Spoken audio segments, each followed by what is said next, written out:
ఓం శ్రీ గణేశాయ నమః. ఓం శ్రీ గురుభ్యో నమః. ఓం శ్రీ మహాగాయత్రీమాత్రే నమః. శ్రీ మహాగాయత్రీమాత యూట్యూబ్ ఛానల్కు శ్రోతలందరికీ సాదర స్వాగతం. ఆహ్వానించువారు కాశీవజ్ర సుబ్రహ్మణ్య శర్మ, నిడదవోలు.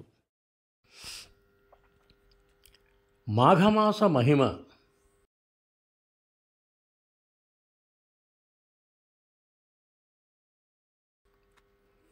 మాఘమాసో మహాన్ మాసః, నీరం నారాయణాత్మకం, ప్రాతః స్నానం చ పూజా చ భుక్తిముక్తిప్రదే శుభే, తస్మాన్ ముక్షువో జీవ యతద్భం ముక్తివృత్తయే, భజద్భం కేశవం దేవం శివం వా నటలేక్షణం.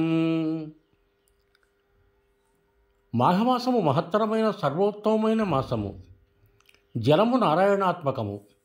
ఈ సమయమున ప్రాతకాలమున స్నానము చేసి ఇష్టదైవమును పూజించుట భుక్తిని, ఇహలోక సుఖానుభవమును, మోక్షమును ఇచ్చును. కావున భయంకరము బాధాకరముకు సంసారబంధము నుండి విడుదలను, మోక్షమును కోరు జీవులారా, భుక్తిని విముక్తిని ప్రసాదించు మాఘమాస ప్రవృత్తికై ప్రయత్నింపుడు. సర్వదేవతా స్వరూపుడైన శ్రీమన్నారాయణుని గాని, నుదుట కన్నుగల శివుని గాని సేవింపుడు, తరింపుడు.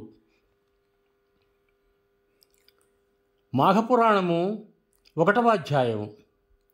శుక్లాంబరధరం విష్ణుం శశివర్ణం చతుర్భుజం, ప్రసన్నవదనం ధ్యాయేత్ సర్వవిఘ్నోపశాంతయే, వ్యాసం వసిష్ఠనప్తారం శక్తేః పౌత్రమకల్మషం, పరాశరాత్మజం వందే శుకతాతం తపోనిధిం, వ్యాసాయ విష్ణురూపాయ వ్యాసరూపాయ విష్ణవే, నమో వై బ్రహ్మనిధయే వాసిష్ఠాయ నమో నమః. ప్రపంచ దేశములన్నింటిలోనూ భారతదేశము కర్మ ధర్మ ధ్యానపరాయణమై సర్వోత్తమమైన విశిష్ట స్థానాన్ని కలిగి ఉంది. అట్టి భారతదేశంలో హిమాలయాది పర్వతములు, గంగాది నదులు, నైమిషం మొదలైన అరణ్యములు మరింత పవిత్రమైనవిగా చేసిన పూజ అనేక రట్ల ఫలితాన్నిచ్చేవిగా ప్రసిద్ధి చెందినాయి. వైశాఖం, ఆషాఢం, కార్తీకం, మాఘం మొదలైన పవిత్రములైన పుణ్యదాయకములైన కాలములలో చేసే స్నానము, జపము, తపము మొదలైన వారి వల్ల వచ్చే పుణ్యం అగణ్యమైనది, అంటే ఇంత అని లెక్కకు రానిది. పూర్వం మహర్షులు శ్రీ మహావిష్ణువు వద్దకు వెళ్ళి, స్వామి, స్నానానికి ధ్యానాధికమైన తపస్సుకి ప్రశాంతము, పావనము, సిద్ధిప్రదమైన ప్రదేశాన్ని మాకు ఈ భూమండలంలో నిర్దేశింపుడని ప్రార్థించినారు. అప్పుడు శ్రీ మహావిష్ణువు వారితో, మహర్షులారా, నేను నా చక్రాన్ని విసురుతాను. అది ఎక్కడ పడుతుందో ఆ ప్రదేశం తృణ కాష్ట జల సమృద్ధమైన తపోయోగ్యమైన ప్రదేశంగా గుర్తించండి అని చెప్పి తన చక్రాన్ని విసిరాడట. ఆ మహావిష్ణువు యొక్క చక్రనేమి పడిన ప్రదేశాన్ని నైమిషారణ్యముని వ్యవహరిస్తూ శౌనకాది మహర్షులు అక్కడ స్థిరనివాసం ఏర్పరచుకున్నారు. వారక్కడ నివసిస్తూ యజ్ఞయాగాదులు చేస్తూ ఉంటే భూమండలంలో వివిధ ప్రాంతాలలోని ఆయా ఆశ్రమాలలోని మహర్షులు చూడటానికి వస్తూ ఉండేవారు. అలాగే రోమహర్షణుడో ఆయన కుమారుడు సూత మహర్షియో అందరిలాగా ఆ యాగాన్ని చూడటానికి విచ్చేవారు. యాగం చేసే మునులు వారిని ప్రార్థించి విరామకాలంలో పుణ్యకరమైన కథలని, విశేషాలని చెప్పించుకునేవారు. ఇలా ఒకప్పుడు శౌనకాది మహర్షులు చిరకాలం జరిగే యాగం ఒక దానిని ప్రారంభించారు. దానిని చూడాలని చాలామంది మునులు దేశం నలుమూలల నుండి ఆసక్తితో వచ్చారు. అలా వచ్చిన వారిలో సూత మహర్షి ఉన్నారు. శౌనకాది మునులు ఆయనకు ఎదురు వెళ్ళి సగౌరవంగా తీసుకుని వచ్చారు. తగిన ఆసనంపై కూర్చుండబెట్టి అతిథి సత్కారాలు చేశారు. సాష్టాంగ నమస్కారాలు చేశారు. ఆయనతో ఇలా అన్నారు, సూత మహర్షి, మీ తండ్రి గారు రోమహర్షణుల వారు పురాణ ప్రవచనంలో ధర్మ విషయాలను వివరించటంలో సాటిలేనివారు. శరీరం పులకించి ఆనందపారవస్యంచే రోమములు కూడా పులకరించేట్లు చేయగల సమర్థులు. రోమములకును హర్షము కలిగించువారు కనుక రోమహర్షణులని సార్థక నామధేయులైనారు. వారి కుమారులైన మీరు కూడా ఆయనంతటి వారై ఆయనకు తగిన పుత్రుని పెంచుకున్నవారు. విరామ సమయంలో మాకు దయ ఉంచి పుణ్యకథలను వినిపించండి అని ప్రార్థించారు. సూత మహర్షి వారి ఆతిథ్యాలను స్వీకరించి సుఖాసనంగా కూర్చొని వారి మాటలను విన్నాడు. పుణ్యకార్యాలు జరిగే చోట పుణ్యప్రదమైన విషయాన్ని చెప్పటం కూడా ఒక అదృష్టమే. అది కూడా యజ్ఞంలా పవిత్రమైన కార్యమే. మా తండ్రి గారి వలన విన్నదాన్ని అనుసరించి వ్యాసమహర్షుల వారి దయా విశేషం చేత నాకు తెలిసిన విషయాన్ని మీ అనుగ్రహం చేసి స్ఫురింపజేసుకొని యథాశక్తి వినిపించి మీ ఆనందాశిస్సులను భగవత్కృపను పొంద ప్రయత్నిస్తాను. మీ ఆజ్ఞ ఏమిటి అని సవినయంగా అడిగాడు. అప్పుడు ముళ్ళు సూత మహర్షి లోగడ వైశాఖ మాసము, కార్తీక మాసము వీరి యొక్క వైశిష్టాన్ని, ఆయా మాసాల్లో చేయవలసిన వ్రతానుష్ఠానాలను వివరించి మాకు ఆనందం కలిగించారు. ప్రస్తుతము మాఘమహిమను వివరించమని కోరినారు. అప్పుడు సూత మహర్షి క్షణకాలం కళ్ళు మూసుకొని ధ్యానంలో ఉండి తండ్రి గారిని గురువులను తలుచుకుని నమస్కరించి కనుడు తెరచి మునులకు మరలా నమస్కరించి ఇలా ప్రారంభించాడు. మహర్షి సత్తములారా, మీరు అడిగిన ప్రశ్న సారవంతమైనది. విశేషించి సామాన్య ప్రజానీకానికి మరింతగా ఉపయోగించేది. చదువుకున్నవారు కొద్దిమంది అయినా యజ్ఞయాగాలు జపతపాలు చేసి పాపం పోగొట్టుకుని పుణ్యం సంపాదించుకుంటారు. పై విధంగా చేసే అవకాశం లేనివారు తరించడానికి ఈ విషయం బాగా ఉపకరిస్తుంది. పూర్వం ఒకప్పుడు జగన్మాత అయిన పార్వతీదేవి పరమేశ్వరుణ్ణి ఇదే విషయాన్ని అడిగింది. పార్వతీదేవి పరమేశ్వరునితో, విశ్వాత్మక, సర్వలోకేశ్వర, సర్వభూత దయానిధి, ప్రాణేశ్వర, మీ మాటలు అమృతము కంటే మధురాతి మధురములై నా చెవులకు మరింత ఇంపుగానున్నవి. మాఘమాస మహిమను విరింప కోరుచున్నానని ప్రశ్నించెను. అప్పుడు పరమేశ్వరుడు, కళ్యాణి, జగన్మంగళ, నీవు అడిగిన విషయం మిక్కిలి నిగూఢమైనది, గంభీరమైనది. నాకిష్టోలమైన నీకు చెప్పరానిది ఏముండును? చెప్పుదును, వినుము. సూర్యుడు మకర రాశిలో ఉండగా ప్రాతకాల స్నానము చేసిన వారు పాపవిముక్తులై ముక్తినందుదురు. గోవుపాదం మాత్రం మునిగే ఏ జల ప్రవాహంలోనైనా చేసిన స్నానం అధిక పుణ్యప్రదము. మొదటి స్థానం వారి సర్వ పాపములను పోగొట్టును. రెండవ స్థానం వానికి వైకుంఠంలో ఒక ప్రాప్తి కలిగించును. మూడవ స్థానం అతనికి శ్రీ మహావిష్ణువే రుణగ్రస్తుడయ్యేటట్లు చేస్తుంది. ఇట్టి పుణ్యాత్ముడికి నేనేమి ఇవ్వాలి అని శ్రీ మహావిష్ణువే ఆలోచనలో పడతాడు. ప్రయాగలో మాఘస్నానం, గంగాస్నానం చేసిన వారికి పునర్జన్మ ఉండదు. మాఘమాసంలో ఉదయాన్నే నదీ ప్రవాహంలో కానీ సరస్సులో కానీ స్నానం చేసిన వారికి ముక్తి కలుగుతుంది. ఊరికి వెలుపలున్న సరస్సు, నుయ్యి, కాలువ మొదలైన వాటిలో చేసిన స్నానం పాపనాశకము, మోక్షదాయకము సుమా. తెలిసి కానీ తెలియక కానీ బలవంతంగా కానీ మాఘమాసమున ఒక్క మారైనను మాఘస్నానము సూర్యోదయానికి ముందుగా చేసినచో వాని పాపములన్నీ పోవును. భక్తిభావంతో నెల అంతయూ చేసినచో విష్ణులోకమే చేరును. స్నానము చేసి పురాణము విన్నచో అతడు ఋషి అయి జన్మించును. తప్పక మాఘస్నానమును మాని విష్ణువు నర్చించక, దానము చేయక, పురాణమును వినక మాఘమాసమును గడిపిన వారికి మనోవాక్కాయ సంబంధములైన పాపములు ఎట్లు పోవును? అతడు భయంకరమైన కుంభీపాక నరకమున బాధలు పడును. మదగర్వముచే మాఘస్నానము మానిన అధముడు నీచ జన్మలను పలుమార్లు పొందును. చలికి భయపడి స్నానము చేయని వారిని చూడరాదు. అట్టి వారిని చూచిన పాపములు పోవలనన్నచో సూర్యుని చూచి నమస్కరింపవలను. ప్రాతకాల మాఘస్నానము చేయని వారు పెక్కుమార్లు నీచ జన్మల ఎందుదురు. సుమా, దరిద్రులైనను బాలులైనను ప్రాతకాల స్నానము చేసిన శ్రీ మహావిష్ణువు దయను పొందెదరు.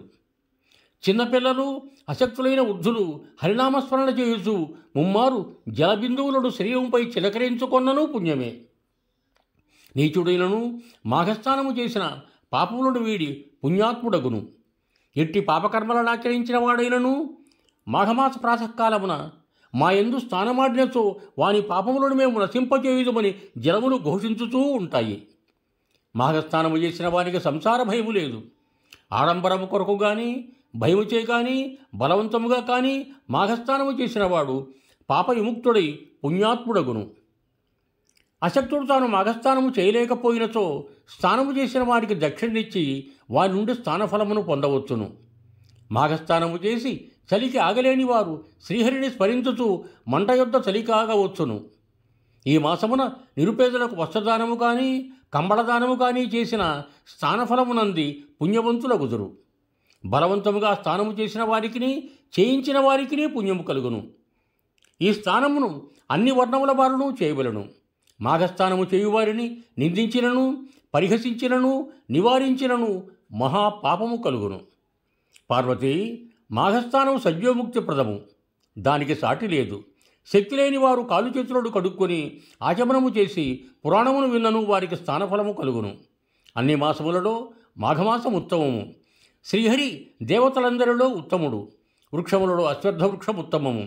తేజస్వందరిలో సూర్యుడు ఉత్తముడు. శాస్త్రములన్నిటిలో వేదములు ఉత్తమములు. 4 వర్ణముల వారిలో బ్రాహ్మణుడు ఉత్తముడు. పర్వతములలో మేరు పర్వతము ఉత్తమము. కావున మాఘమాస స్థాన అనంత పుణ్యం ప్రదము సుమా. దిలీపుడను ఒక మహారాజు పెక్కు యాగములను చేసిన పుణ్యాత్ముడు, ఉత్తముడైన ప్రజాపాలకుడు. ఇతడు ఒకనాడు వేటకు పోయెను. అనేక మృగలను వేటాడి అలసిపోయెను. మనోహరమైన సరస్సునొక దానిని చూచి అతడు కొంతకాలము విశ్రమించి తన నగరమునకు ప్రయాణమయ్యను.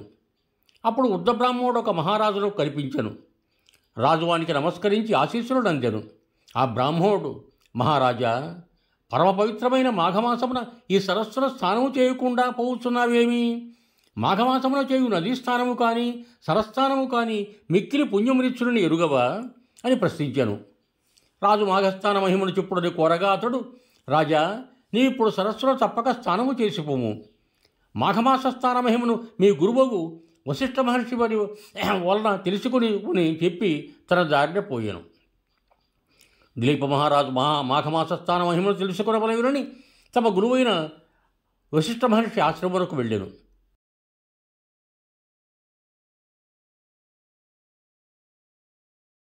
గురువును దర్శించి నమస్కరించి మాఘమాస్థాన మహిమను తెలుపమని కోరాను.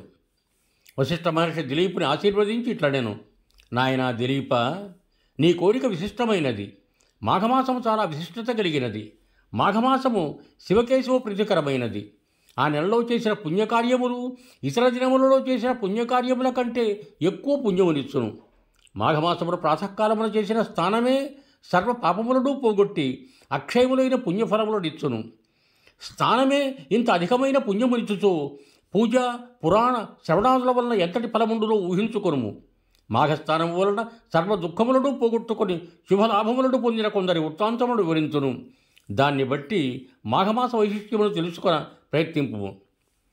పూర్వం ఒకప్పుడు భయంకరమైన క్షామము వింధ్య హిమాలయ పర్వతముల మధ్య ఉన్న భూమిలో కలిగెను. దీనివల్ల సామాన్య జనులు, ప్రభువులు, మునులు, మహర్షులు, పశువులు, పక్షులు, సర్వ ప్రాణులు మిక్కిలి బాధపడినవి. అట్టి వారిలో భృగు మహర్షి ఒకడు. అతడును ఆ ప్రాంతమును విడుచుటకు ఇష్టము లేకున్నను కైలాస పర్వత ప్రాంతకుడకు చేరి తనకు నచ్చిన ప్రదేశమునందు ఆశ్రమం నిర్మించుకొని తపమాచరించుకొనుచుండెను. పవిత్రము మనోహరమైన ఆ దివ్య ప్రదేశమునకు గంధర్వులు, యక్షులు, కిన్నరులు మనకు దేవజాతుల వారులు వచ్చుచుండ్రి. అతడు విహరించి ఉత్సాహమును పొందుచుండ్రి. ఒకనాడు ఒక గంధర్వుడొకడు భార్యాసమేతుడై ఆ ప్రదేశమునకు వచ్చెను.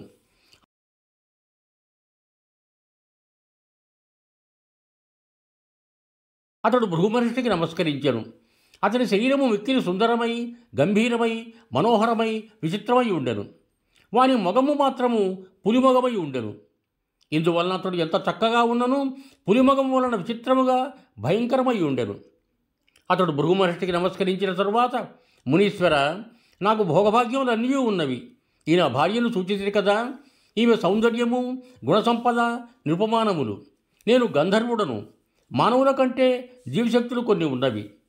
కానీ భయంకరమైన వికారమైన ఈ పులిమొగము నాకు బాధాకరముగా ఉన్నది.